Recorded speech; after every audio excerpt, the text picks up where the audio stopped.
നല്ല കിടിലൻ സാമ്പാർ ഉണ്ടാക്കാനായിട്ട് നല്ല കിടിലനായിട്ടുള്ള സാമ്പാർ പൊടിയും കൂടെ വേണം. അപ്പോൾ വീട്ടിൽ തന്നെ പൊടിച്ച് നല്ല ഫ്രഷ് ആയിട്ടുള്ള മസാല വെച്ചിട്ട് നമ്മൾ സാമ്പാർ ഉണ്ടാക്കുകയാണെങ്കിൽ അടിപൊളിയായിരിക്കും കേട്ടോ. അപ്പോൾ ഇന്ന് അങ്ങനെ ഒരു സാമ്പാർ പൊടിയാണ് ഞാൻ ഷെയർ ചെയ്യുന്നത്. അപ്പോൾ ഇത് ഓരോ സ്ഥലത്തും ഓരോ രീതിക്കായിരിക്കും കേട്ടോ സാമ്പാർ പൊടി ഉണ്ടാക്കുന്നത്. അപ്പോൾ നമ്മൾ വീട്ടിലുണ്ടാക്കുന്ന രീതിയിലാണ് ഞാൻ ഇന്ന് ഷെയർ ചെയ്യുന്നത്. ആദ്യം തന്നെ ഒരു പാനിലേക്ക് ഞാൻ വറ്റൽമുളക് ചേർത്തിട്ടുണ്ട്. ഏകദേശം ഒരു 12-15 എണ്ണം എടുത്താൽ മതി.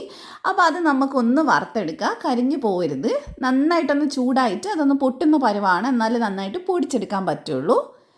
അപ്പോൾ ഏകദേശം അതൊന്ന് മുക്കാൽ ഭാഗം ഒന്ന് ഫ്രൈ ആയി വരുന്ന സമയത്ത് നമുക്കിനി ഇതിനകത്തോട്ട് ചേർത്ത് കൊടുക്കേണ്ടത് കാശ്മീരി മുളകാണ് കേട്ടോ. അപ്പോൾ വറ്റൽമുളക് തന്നെ നമ്മൾ കാശ്മീരിയും കൂടെ ചേർക്കുന്നുണ്ട്. അപ്പോൾ അത്യാവശ്യം നല്ലൊരു കളറും ഉണ്ടാവും. അപ്പോൾ അത് ഏകദേശം ഒരു 10 എണ്ണം ഞാൻ ചേർത്തിട്ടുണ്ട്. ഇനി രണ്ടും കൂടെ നമുക്ക് നന്നായിട്ടൊന്ന് ഫ്രൈ ആക്കിയെടുക്കാം. അപ്പോൾ അത് ചെയ്തെടുത്തിട്ടുണ്ട്. നമുക്കിനി ഇതെടുത്ത് മാറ്റാം കേട്ടോ. അപ്പോൾ നിങ്ങളൊക്കെ വീട്ടിലുണ്ടാക്കാറുണ്ടെങ്കിൽ എങ്ങനെയാണ്, ഇതിൽ എന്തൊക്കെയാണ് നിങ്ങൾ എക്സ്ട്രാ ചേർക്കുന്നതൊക്കെ ഒന്ന് കമൻറ്റ് ചെയ്തേക്കണേ. അപ്പോൾ ഇനി ഞാൻ ഇതിലേക്ക് 3 ടേബിൾ സ്പൂൺ പച്ചമല്ലി ചേർത്ത് കൊടുക്കുന്നുണ്ട്. അപ്പോൾ മല്ലി കൂടെ നമുക്കൊന്ന് വറുത്തെടുക്കാം. അപ്പോൾ മല്ലി വറുത്തിട്ട് നന്നായിട്ട് ഇങ്ങനെ കൈവച്ച് നോക്കുന്ന സമയത്ത് പൊട്ടിയിട്ട് കിട്ടണം. ആ ഒരു പരുവത്തിൽ ഒന്ന് വറുത്തെടുക്കുക. ഫ്ലെയിം കുറച്ച് വെച്ചിട്ടുണ്ടോ ചെയ്യാൻ. അപ്പോൾ മല്ലിയും റെഡി ആയിട്ടുണ്ട്, അതെടുത്ത് മാറ്റാം. ഇനി നമുക്ക് വേണ്ടത് കടലപ്പരിപ്പാണ്. അപ്പോൾ അത് ഞാൻ 1 ടേബിൾ സ്പൂൺ എടുത്തിട്ടുണ്ട്. അത് നമുക്കൊന്ന് വറുത്തെടുക്കാം. നന്നായിട്ടൊന്ന് ചൂടായിട്ട് കിട്ടിയാൽ മതി. അപ്പോൾ നല്ലപോലെ വറുത്തെടുത്തിട്ടുണ്ട്. ഇനി ഇതെടുത്ത് മാറ്റിയതിന് ശേഷം നമുക്കിതിനകത്തോട്ട് ഉഴുന്ന് ചേർത്ത് കൊടുക്കുക. അപ്പോൾ ഞാനിത് 1 ടേബിൾ സ്പൂൺ ഉഴുന്ന് ചേർത്തിട്ടുണ്ട്. അതും കൂടെ നമുക്കൊന്ന് വറുത്തെടുക്കാം. അപ്പോൾ എടുക്കുന്ന അളവുകളൊക്കെ ഏകദേശം ഈ ഒരു കൃത്യമായിട്ട് എടുക്കുകയാണെങ്കിൽ നമുക്ക് നല്ലൊരു സാമ്പാർ പൊടി തന്നെ ഉണ്ടാക്കിയെടുക്കാൻ പറ്റും കേട്ടോ. അപ്പോൾ ഉഴുന്നും വറുത്തെടുത്തതിന് ശേഷം നമ്മൾ ഇതിലേക്ക് 1.5 ടേബിൾ സ്പൂൺ അരിയാണ് ചേർത്ത് കൊടുക്കുന്നത്. ഏത് അരി ആയാലും കുഴപ്പമില്ല. അപ്പോൾ അതും കൂടെ ചേർത്തിട്ട് നന്നായിട്ട് നമുക്കിതിനൊന്ന് വറുത്തെടുക്കാം. നമ്മൾ സാധാരണ ഉണ്ടയൊക്കെ ഉണ്ടാക്കാൻ വേണ്ടിയിട്ട് വറുത്തെടുക്കില്ല, അതേപോലെ ഒന്ന് വറുത്തെടുക്കുക, എന്നാലേ നന്നായിട്ട് പൊടിഞ്ഞ് കിട്ടത്തുള്ളൂ.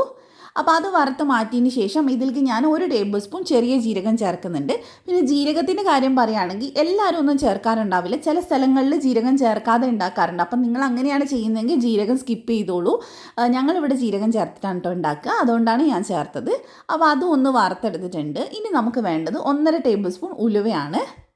അപ്പോൾ അതുകൂടെ നമ്മൾ ചേർത്തിട്ടുണ്ട്. എടുക്കുമ്പോൾ എല്ലാം ഒരേ സ്പൂണിൽ തന്നെ എടുത്താൽ മതി. ടേബിൾ സ്പൂണൊന്നും കയ്യിലില്ലെങ്കിൽ കുഴപ്പമൊന്നുമില്ല. അപ്പോൾ നന്നായിട്ട് അതുകൂടെ ഒന്ന് വറുത്തെടുക്കണം. ഉലുവ കരിയാതെ ശ്രദ്ധിക്കണം, കയ്പ്പ് ടേസ്റ്റ് വരും കേട്ടോ. അപ്പോൾ അത് മാറ്റിയതിന് ശേഷം ഇതിലേക്ക് നമ്മൾ കായം ചേർത്തിട്ടുണ്ട്. ഏകദേശം ഒരു 10 ഗ്രാമോളം കായാണ്, കട്ടക്കായാണ് ഞാൻ എടുത്തിട്ടുള്ളത്. അത് നന്നായിട്ട് നമുക്കൊന്ന് വറുത്തെടുക്കാം. അപ്പോൾ ഇത് പൊടിക്കുന്ന സമയത്ത് ചെറിയ പീസാക്കി ഇട്ട് കൊടുക്കണം മിക്സിയിലേക്ക്. അപ്പോൾ അത് വറുത്തതിന് ശേഷം നമ്മളിവിടെ ഏകദേശം ഒരു 1.5 കൈപ്പിടിയോളം കറിവേപ്പില എടുത്തിട്ടുണ്ട്. നന്നായിട്ട് കഴുകിയിട്ടാണ് കേട്ടോ നമ്മൾ എടുത്തിട്ടുള്ളത്. നല്ലപോലെ ഇനി ഇതിനൊന്ന് വറുത്തെടുക്കണം. കറിവേപ്പിലയും കൂടെ വരുമ്പോഴാണ് സ്പെഷ്യൽ ഒരു മണമൊക്കെ കിട്ടുക. അപ്പോൾ നന്നായിട്ട് ഇത് വറുത്തെടുത്തിട്ടുണ്ട്. നമ്മളിങ്ങനെ എടുക്കുമ്പോൾ തന്നെ നമുക്ക് പൊടിച്ചെടുക്കാൻ പറ്റണം.